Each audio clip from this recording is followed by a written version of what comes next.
students. So now today we are going to start 12th class new book that is Indian Economy. ठीक है, आज हमारी second book start हो रही है स्टूडेंट्स. तो ये जो इंडियन इकोनॉमी हमारी बुक है ये कुछ थ्योरी पार्ट है, इसमें सारा ही आपको क्या देखने को मिलेगा, थ्योरी. ठीक है, तो आपको इसको अच्छे से पढ़ना होगा. जो जो टॉपिक्स मैं कवर करती हूँ उनको बुक के साथ रिलेट करना होगा. कुछ स्टूडेंट्स प्रैक्टिकल में बेस्ट होते हैं, कुछ थ्योरी में बेस्ट होते हैं. तो जो जहाँ पर बेस्ट है उसको वो अच्छे से अपना पोर्शन कवर करना है. आपको दोनों बुक को ही अच्छे से कवर करना है. लेकिन जो स्टूडेंट्स थ्योरी में अच्छे हैं, अच्छा कर सकते हैं, उनके लिए अच्छा चांस है. तो आप स्टार्टिंग से ही अपना बेस क्लियर करते हुए चलिए. थ्योरी को हमें समझना है, हमें रटना नहीं है, चीज़ों को हमें अच्छे से समझना है. ठीक है, तो थ्योरी भी इजी होता है अगर आप उसको अच्छे से समझते हैं. ठीक है, तो आज हम अपना न्यू चैप्टर स्टार्ट कर रहे हैं, Indian economy on the eve of independence. ठीक है, उसमें हमारा फर्स्ट टॉपिक है कॉलोनियल रूल. जब भी आप बुक को रीड करेंगे ना तो आपको देखने को मिलेगा कॉलोनियल रूल. तो क्या है colonial rule? It refers to the system between two countries. ये क्या है? एक सिस्टम है किसके बीच में? टू कंट्रीज के बीच में. Under which one country being the rural, एक तो क्या होती है rural, and the another being the colony. एक तो क्या होगी, रूरल होगी, और दूसरी क्या होगी, कॉलोनी होगी. ठीक है, and the ruling country determines the economic policy of the country. ठीक है, अब क्या करेगी जो रूलिंग कंट्री है ना, वो क्या करेगी, हमारी इकोनॉमिक कंट्री है, जो कॉलोनी जो हमारा है उसके लिए जो भी इकोनॉमिक पॉलिसीज है वो डिटरमाइन करती है. इट मीन्स रूलिंग कंट्री तो क्या हो गई, हमारी रूलिंग कंट्री हो गई हमारे कौन, जो ब्रिटिश जो लोग थे वो तो क्या हो गए, रूल कर रहे थे हमारी कंट्री पर. और कॉलोनी कौन थे, हम इंडियंस थे. तो हमारे इंडियंस के लिए जो इकोनॉमिक पॉलिसीज बना रहे थे ना, वो कौन लोग बना रहे थे, ब्रिटिशर्स. ठीक है, तो वो था हमारा कॉलोनियल रूल. जब हम किनकी पॉलिसीज पर वर्क कर रहे थे, ब्रिटिशर्स की पॉलिसी पर. जो वो पॉलिसीज बना रहे थे उन्हीं पॉलिसी को हम फॉलो कर रहे थे. और हमारी जो इकोनॉमी थी वो टोटली किस पर डिपेंड थी, ब्रिटिशर्स पर. ठीक है, अब व्हाट इज स्टेग्नेंट इकोनॉमी, 1 मार्क में आपका क्वेश्चन पूछ लेता है व्हाट इज स्टेग्नेंट इकोनॉमी.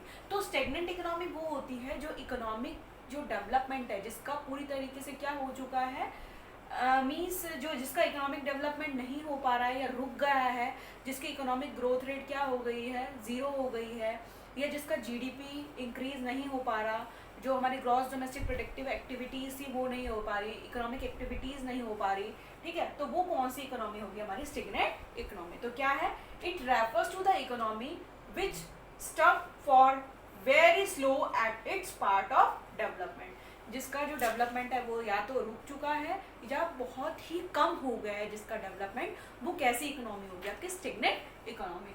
जो कॉलोनियल रूल आया था उससे जो हमारी इंडियन इकोनॉमी थी वो क्या हो गई थी, स्टेग्नेंट इकोनॉमी. जो उसकी इकोनॉमिक डेवलपमेंट ग्रोथ रेट थी वो भी क्या हो गई थी, रिड्यूस हो गई थी. ना तो प्रोडक्टिव एक्टिविटीज इंक्रीज हो पा रही थी, तो हमारी जो इकोनॉमिक ग्रोथ रेट थी वो रिड्यूस हो गई थी. ठीक है, अब next topic is Indian economy before colonial rule. Before colonial rule means कि जब ये कॉलोनियल रूल नहीं था, इट मीन्स जब ये ब्रिटिशर्स नहीं आए थे हमारी इंडियन कंट्री में, तब हमारी इंडियन कंट्री की जो कैरेक्टरिस्टिक्स थी वो क्या क्या देखने को मिलती थी, हमारी इंडियन इकोनॉमी में क्या क्या इंपॉर्टेंस देखने को मिलती थी, हम किस पर डिपेंड थे, हम किस चीज़ में फेमस थे, हमारी इंडियन इकोनॉमी है वो किस तरीके की थी. तो हम ये जो हमारे 5 जो कैरेक्टरिस्टिक्स हैं उनके थ्रू देखते हैं कि बिफोर कॉलोनियल रूल या फिर बोल सकते हैं प्री कॉलोनियल पीरियड में हम किस तरीके से थे.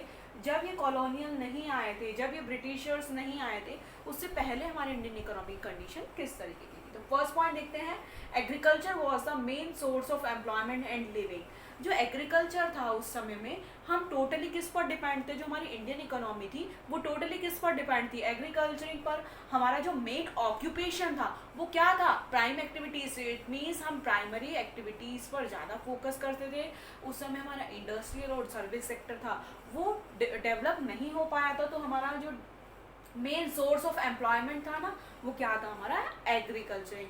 लोग एग्रीकल्चर और एग्रीकल्चर रिलेटेड एक्टिविटीज़ करते थे. अराउंड 60% जो पॉपुलेशन थी वो टोटली किस पर डिपेंड थी, आपकी एग्रीकल्चर सेक्टर पर. तो हम बता सकते हैं कि कॉलोनियल रूल पीरियड जब नहीं था तब हमारी जो इंडियन इकोनॉमी है वो किस पर डिपेंड थी, एग्रीकल्चर और एग्रीकल्चर रिलेटेड एक्टिविटीज़ पर बेस्ड थी. ठीक है। सेकंड क्या है, only those crops were grown that are use for self consumption and for village artisans. अब क्या था, ओनली उन्हीं गुड्स का कंजम्पशन करते, उन्हीं गुड्स को हम प्रोड्यूस करते थे जो हमारे सेल्फ कंजम्पशन के लिए नेसेसरी होती हैं, ठीक है। मीन्स जितनी हमें जरूरत थी हम उतना ही प्रोडक्शन करते थे, ना हम सरप्लस रखते थे, ना हम क्रॉप्स का क्या करते थे, कमर्शियलाइजेशन करते थे। उन्हीं क्रॉप्स का उतना ही प्रोडक्शन करना जो हमारे सेल्फ कंजम्पशन के लिए नेसेसरी होता था। मीन्स जितना हमें नेसेसरी है उतना ही हमें क्या चाहिए, क्रॉप्स का प्रोडक्शन करना होता था। हमें कोई टेंशन नहीं थी कि हमें क्या करना है, गुड्स का कमर्शियलाइजेशन करना है, हमें मार्केट में सेल करना है। हम उस समय टेंशन फ्री थे, हमें कुछ भी जरूरत नहीं थी कि हम क्या कर रहे हैं कि हम गुड्स को एक्स्ट्रा प्रोड्यूस करें, कि हमें मार्केट में सेल आउट करना है। ऐसा हमारे पर कोई बर्डन नहीं था, हम बहुत ही रिलैक्स होकर अपनी लाइफ को लीव करते थे, ठीक है। And for village artisans means कि विलेज आर्टिशियंस क्या करते थे, मीन्स वो क्या करें, लाइक पोर्ट बनाया आर्टिशियंस ने या कोई भी चीज़ बनाई, तो उस समय बार्टर एक्सचेंज सिस्टम होता था ना, इतना थोड़ा सा सरप्लस रख लेते थे कि अगर हमें किसी से कोई चीज़ की जरूरत है तो हम उसको दे देंगे और बदले में हमारी क्रॉप उसको दे देंगे। बार्टर एक्सचेंज सिस्टम होता ना, गुड्स के बदले में गुड्स को क्या करना, एक्सचेंज करना, that was the barter exchange system, है ना। अब नेक्स्ट क्या है, फेमस फॉर हैंडीक्राफ्ट इंडस्ट्री। हमारी जो इंडियन इकोनॉमी थी वो किस में फेमस थी, हैंडीक्राफ्ट में। इट मीन्स जो हाथ से बनी हुई जो चीज़ें थी वो बहुत ही फेमस थी ना हमारी इंडिया कंट्री की। तो उस समय में बिफोर कॉलोनियल रूल जब था, जब ब्रिटिशर्स नहीं आए थे, तो हमारी कंट्री किस में फेमस थी, हैंडीक्राफ्ट यहाँ का बहुत ही फेमस आपको देखने को मिलेगा। इंडिया आप भी देखेंगे कई फेयर्स वगैरह लगते हैं तो उसमें कितनी सुंदर सुंदर चीज़ें, हाथों से बनी हुई चीज़ें। तो हमारे यहाँ के जो लोग थे उनका हैंडीक्राफ्ट बहुत ही फेमस था, हमारे यहाँ की जो हैंडीक्राफ्ट इंडस्ट्री थी वो बहुत ही फेमस थी, ठीक है। नेक्स्ट क्या है आपका पॉइंट, फोर्थ है enjoy extensive trade in Asia and Europe. आप देखेंगे कि एक्सटेंसिव ट्रेड होता था किसमें, Asia and Europe. Asian country तो हमारी हो गई और यूरोप, ये क्या करते थे, extensive trade, it means import और एक्सपोर्ट भी करने लगे थे गुड्स का, ठीक है। नेक्स्ट क्या था, independent, self reliance and prosperous economy. हमारी जो इंडियन इकोनॉमी थी वो सेल्फ रिलायंट, इट मीन्स हम किस पर डिपेंड नहीं थे, हम इंडिपेंडेंट थे, क्योंकि हमारे यहाँ के लोगों की उस समय नीड्स ही इतनी नहीं होती थी, क्योंकि ना हम दूसरी कंट्रीज को फॉलो कर रहे थे। उस समय ना व्हाट्सएप होता था, ना फेसबुक होता था, ना हमारी इतनी नीड्स होती थी, ठीक है। हम लोग खुशी से अपनी जो लाइफ है उसको अच्छे से जीते थे, ठीक है। तो हम प्रॉस्पेरस थे, हमारी इकोनॉमी बहुत ही प्रॉस्पेरस थी, हमारे पास सब कुछ था, क्योंकि उस समय कहा जाता था ना सोने की चिड़िया था हमारा बारह, ठीक है। तो पूरी तरीके से हम प्रॉस्पेरस थे, हमारी इंडियन इकोनॉमी बहुत अच्छी थी, सेल्फ रिलायंट थी, हमें किसी पर डिपेंड रहने की जरूरत नहीं थी, हम क्या थे, इंडिपेंडेंट थे। लेकिन जब ब्रिटिश लोग आए तो उन्होंने किस तरीके से हमारी इंडियन इकोनॉमी को किस तरीके से खोखला कर दिया था, किस तरीके से हमारी जो इंडियन इकोनॉमी थी, हैंडीक्राफ्ट भी पूरी तरीके से स्पॉइल हो गया था, एग्रीकल्चरिंग भी देखेंगे आप कि उन्होंने क्या कर दिया था, सिर्फ रॉ मटेरियल के लिए हमें अपना बना लिया था कि हम रॉ मटेरियल यहाँ से ले जाएंगे और फिनिश गुड यहाँ पर आकर बेच देंगे, ठीक है। तो हमने देखा कि व्हाट इज कॉलोनियल रूल क्या था, स्टेगनेंट इकोनॉमी क्या था। अब फिर हमने देखा कि Indian economy before colonial rule किस तरीके की थी, ठीक है।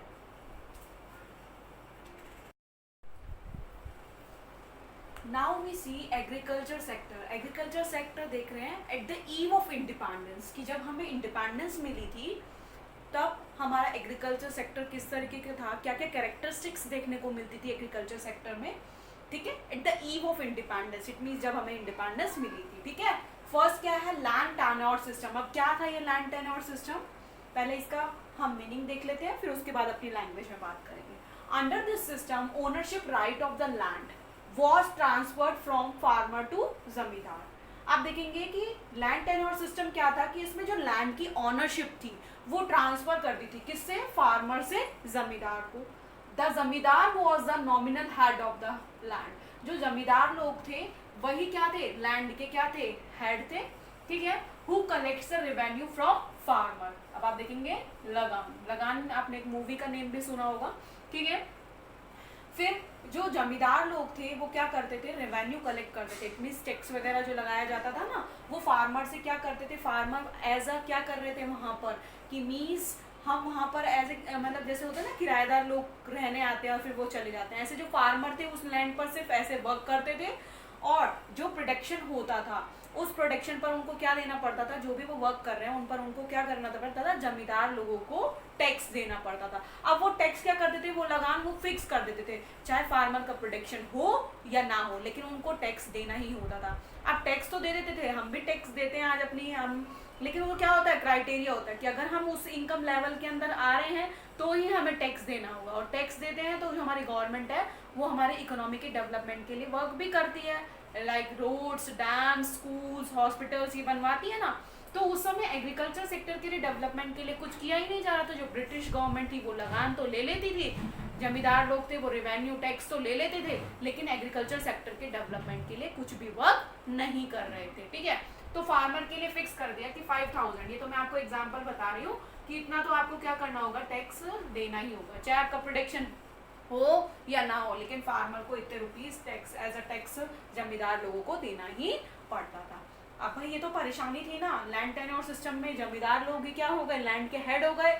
वो क्या करते थे, टैक्स कलेक्ट करते थे फार्मर से, चाहे उनका प्रोडक्टिविटी हो रही है या नहीं हो रही, उनको क्या करना पड़ता था, लगान तो जो फार्मर्स है उनको जमींदार लोगों को देना पड़ता। फिर जमींदार लोग उस जो हमारा टैक्स है उसको ब्रिटिश गवर्नमेंट को डिपॉजिट कराते थे। ठीक है, नेक्स्ट क्या था, second, commercialisation of agriculture. Commercialisation of agriculture का मतलब क्या है, अभी हमने इससे पहले वाले पॉइंट में तो देखा था कि हम सेल्फ कंजम्पशन के लिए ही प्रोडक्शन करते थे, लेकिन eight the eve of independence, जब हमें इंडिपेंडेंस मिली तब क्या हुआ, कमर्शियलाइजेशन ऑफ एग्रीकल्चर हो गया। इट मीन्स हम उसका क्या करने लगे, क्रॉप्स को ज़्यादा से ज़्यादा प्रोड्यूस करने लगे और हम उसको मार्केट में सेल आउट भी करने लगे, कि हमने उसको अपना क्या बना लिया था, एक बिजनेस। हम सिर्फ अपने लिए ही नहीं कर रहे थे प्रोडक्शन, हम सेल्फ कंजम्पशन के लिए ही नहीं कर रहे थे, फिर हमने क्या कर लिया, मार्केट में सेल आउट भी करना स्टार्ट कर दिया था। सही बात थी ये तो वैसे तो। नेक्स्ट क्या है, प्रोडक्शन ऑफ कैश क्रॉप्स, लेकिन क्या क्या डीमेरिट्स थी, प्रोडक्शन ऑफ कैश क्रॉप्स, हम ओनली कैश क्रॉप्स का ही क्या करते थे, क्रॉप्स, कैश क्रॉप्स का ही क्या करते थे, प्रोडक्शन ज्यादा करते थे। अब कैश क्रॉप में क्या आएगा, कैश क्रॉप्स वो क्रॉप होती हैं जिनको हम इजीली क्या कर सकते हैं, कैश में कन्वर्ट कर सकते हैं, लाइक कॉटन और इंडिगो। अब इंडिगो क्या होता है, इंडिगो वो होता है, जैसे आपने 9-10 में सुना होगा कि नील की खेती होती है, अगर आपने वो कर ली ना नील की खेती, तो उसके बाद अपनी उस लैंड का जो पीस ऑफ लैंड है ना, उस पर आप दूसरी कोई भी खेती नहीं कर सकते।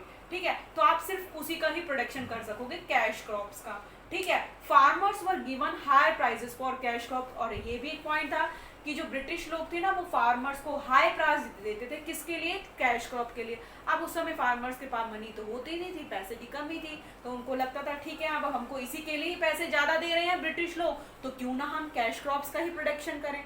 तो सिर्फ वो कैश क्रॉप्स का ही क्या करने लगे थे, प्रोडक्शन करने लगे थे। Britishers use them as raw material. अब ब्रिटिशर्स क्या करने लगे, उस कैश क्रॉप्स को as a raw material use में लेने लगे। इट मीन्स यहाँ से वो रॉ मटेरियल के लिए एज अ रॉ मटेरियल उस कैश क्रॉप्स को ले जाते थे अपनी कंट्री में, और फिर वहां से फिनिश गुड्स बनाकर हमारी कंट्री में उसको क्या करते थे, सस्ते प्राइस पर सेल आउट करते थे। तो हमारे गुड की कंट्रीज की तो गुड्स की डिमांड होती नहीं थी, वो लोग वहां से सस्ते में हमारी कंट्री में बेचते थे, हमारे लोग उन्हीं की गुड्स को क्या करते थे, प्रीफर करते थे। तो Britishers use them as raw material, जो ब्रिटिशर थे वो as a raw material cash crops को हमारी कंट्री से ले जाते थे और फिर उस फिनिश गुड्स को हमारी कंट्री में क्या करते थे, सेल आउट करते थे। नेक्स्ट पॉइंट क्या है, third, low level of productivity. Low level of productivity क्यों होता था भाई, प्रोडक्टिविटी क्या होती है, जैसे ये पीस ऑफ लैंड है, 1 हेक्टेयर पीस ऑफ लैंड है, यहाँ पर अगर 100 kg या 10 kg प्रोडक्शन हो रहा है तो ये क्या है, बहुत ही कम है ना, तो जो प्रोडक्टिविटी थी वो भी बहुत ही क्या थी, कम थी। ठीक है, क्यों कम थी भाई, लैक ऑफ इरिगेशन फैसिलिटी। अब इरिगेशन फैसिलिटी क्या होती है, वाटर के जो सोर्सेज थे वो भी क्या थे, हम टोटली किस पर डिपेंड थे, रेन पर। अगर रेन अच्छी आ गई तो हमारी जो प्रोडक्टिविटी भी अच्छी हो जाएगी, अगर रेन अच्छी नहीं आई तो हमारा प्रोडक्शन भी अच्छा नहीं होता था। Lack of irrigation, dams, rivers, इनके ये क्या थे, हमारे यहाँ ये सोर्सेज नहीं देखने को मिलते थे। तो लैक ऑफ इरिगेशन फैसिलिटी, जिससे जो प्रोडक्टिविटी थी वो बहुत ही कम होती थी। नेक्स्ट क्या था, लैक ऑफ टेक्नोलॉजी। उस समय हमारे पास टेक्नोलॉजी भी नहीं थी, हम मॉडर्न टेक्नोलॉजी को यूज में भी नहीं लेते थे। ठीक है, हम क्या करते थे, खुद से ही हाथों से सारा काम करते थे, हमारे पास मशीन्स तो होती नहीं थी। ठीक है, नेग्लिजिबल यूज ऑफ फर्टिलाइजर्स। उस समय हम फर्टिलाइजर, केमिकल, पेस्टिसाइड्स, इनको भी क्या करते थे, यूज में नहीं लेते थे, जिससे हमारी क्रॉप्स क्या हो जाती थी, खराब हो जाती थी। जब हम यूज केमिकल फर्टिलाइजर्स को यूज में नहीं लेंगे, ठीक है, तो हमारी क्रॉप्स क्या हो जाती थी, खराब हो जाती, जिससे कि जो प्रोडक्टिविटी है वो क्या हो जाती थी, कम हो जाती। So these all are the reason for low level of productivity. First is lack of irrigation facility, second is lack of technology, and third one is negligible use of fertilizers. next fourth point क्या है, high degree of uncertainty। अब क्या बनी रहती थी, uncertainty. Uncertainty कैसे बनी हुई है, कभी तो हमारी क्रॉप्स का जो प्रोडक्शन था वो अच्छा हो जाता था, क्योंकि हम टोटली किस पर डिपेंड थे, मॉनसून पर। अगर मॉनसून अच्छा आया तो हमारी क्रॉप्स की जो प्रोडक्टिविटी थी वो भी अच्छी हो जाएगी। अगर मॉनसून नहीं आया तो हमारी क्रॉप्स क्या हो जाती थी, खराब हो जाती थी। तो कैसी बनी हुई थी, सर्टेनिटी नहीं है ना, क्या बनी हुई है, अनसर्टेनिटी। ठीक है, तो these all are the agriculture sector feature at the eve of independence, कि जब हमें इंडिपेंडेंस मिली थी तो एग्रीकल्चर सेक्टर में क्या क्या फीचर्स हमें देखने को मिलते थे। First one is land tenure system, second one is commercialisation of agriculture sector, next क्या था, third low level of productivity, and fourth one is high degree of uncertainty. ठीक है, so students, watch this video very carefully. If you face any problem, you can call me, message me. Students, we will continue our next topic in our next class. Thank you, have a nice